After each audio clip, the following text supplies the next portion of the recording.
모두 조건, 희생양이죠. 그러면 저희들은 이 자리에서도 모두가 다 희생양이 된 분들입니다. 그런데 전쟁이 되자마자 이 서울 사람들이라는 것이 남의 모방을 잘해요. 그래서 일본 사람들 장사꾼이 전부 모방해서 밥 먹고 사는 사람들 아닙니까? 그러다 보니까 남의 것을 탐내길 잘합니다. 남의 것도 제거, 제거도 제거다. 이러한 그 못된 그 관념을 가지고 있는 것이 일본 사람들의 관습이요 습성이라고 여러분은 잊지 말고 기억해 주시기 바랍니다.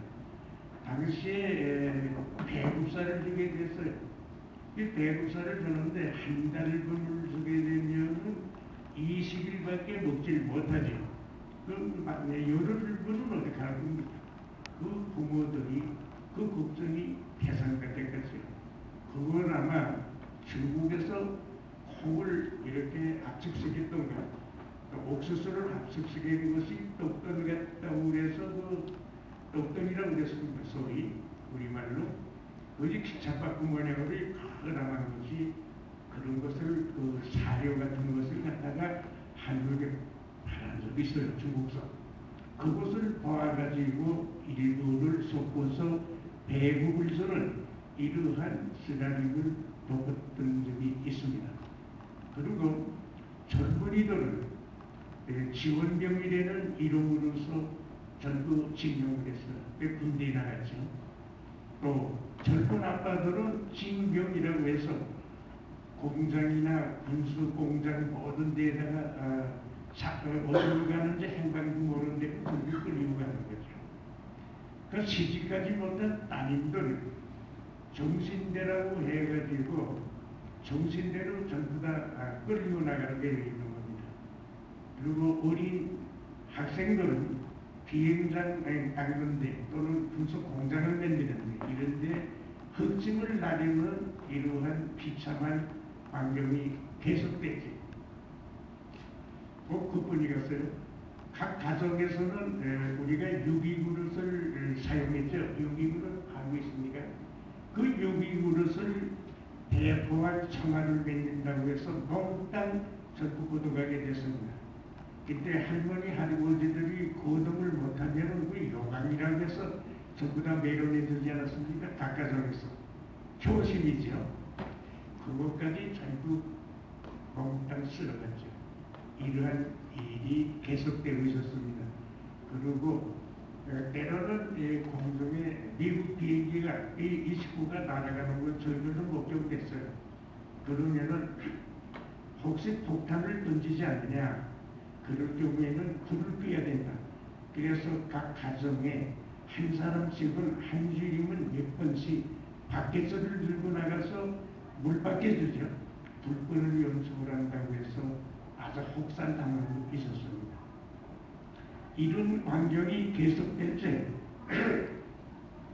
이게 어디까지 가느냐 이러다가는 우리 조선 사람이 전부 말살되는 거 아닙니까? 이거 큰일 났다. 그러니까 걱정도 하게 되고 독립하고 있는 해외에서는 이때가 계기라고 해서 지학 활동을 많이 하게 되고 해양 같은 데는 기독교가 아주 본산이죠. 그래서 독립운동하는 분들한테 자금을 나누는 역할을 그냥 교회를 중심해서 했던 걸로 이렇게 알고 있습니다. 그런데 일본 사람들이 끝에 와서는 신궁에 가서 참배하라. 일본의 신궁은 여러분이 알다시피 아주 불교만 태고만 하시죠. 우리 한국에도 지방에 가고 보통은 선앙당이라는 거 있지 않습니까? 그 잡신을 모시는 소위 오미야라는 것이 선앙당과 같은 것이옵시다. 거기에 와서 기독교인들 전부 참여하라. 이런 말을 내게 되니까 서만식 선생을 위시해서 저도 3년 교회에 다녔습니다마는 전부 반대를 하게 되어 있죠. 그러니까 중학생들이 전부 대모를 시작해가지고서 신궁 참배 반대 운동이 일어났습니다. 이것이 평양에서 일어나게 되고 도서에서 일어나는 계기가 됐죠. 그러니까 이런 사람들은 이걸 계기로 해서 뭐 잡아 이렇게 됐어요. 그래서 그 교회 목사님들도 많이 그 유명한 목사님 5개 들어가죠. 그러니까 뭐 학생들까지 잡아려고 그러한 참혹한 방향이 계속되고 있었습니다. 이러다가 하리롤에는 말이 많아지고 해방이라 하게 되니까 공문이 열리게 되고 전부가 나와서 아마 1개월 정도 이상 아마